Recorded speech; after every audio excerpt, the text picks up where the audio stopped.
I've never made combat with the dragon before, so it was a really interesting challenge and a lot of fun. It's extremely fun, yeah. I mean, I think being a fight director is one of the funnest components of it. Fight director is just somebody who takes a look at all the physical combat that needs to happen within the piece. You know, it can mean a lot of different things for a lot of different shows.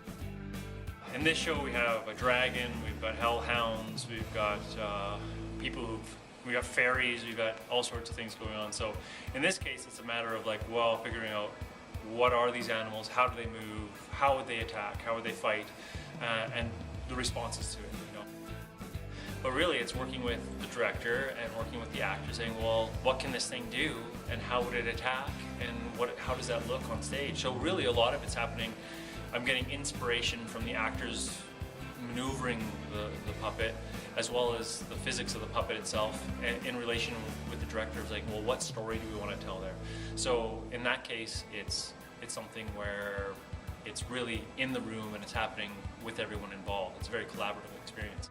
What are your rules for fight practice? I have a bunch. One of them is, you know, you have the right to refuse anything I ask you to do. You know, I don't want anyone to be out of the comfort zone. So if an audience is ever looking at it, I want them to be like, oh my goodness, but not for the sake of the actor, but for the sake of the dramatic action. You know, little things like don't wear your jewelry, have proper footwear, stretch. There's injuries that happen all the time. I mean, really, you try to be as safe as possible as often as you can, and you put as many things into place, but at the same time there is always an element of danger because you're doing very physical work. It's theater, it's live, and it has to happen right in front of people.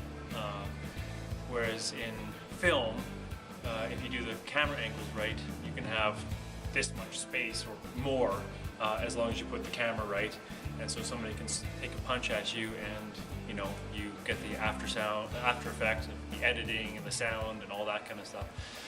Whereas in the theater, especially in the round at the Globe, you have a whole different sensibility and technical requirements required to make it look like it's real and that you're getting that sense in there. Really what I want the audience to take away from it is a sense of enjoyment and fun, and at the end of it, like, wow, that was cool. How do you kill a puppet dragon? I guess you'll have to come and find out.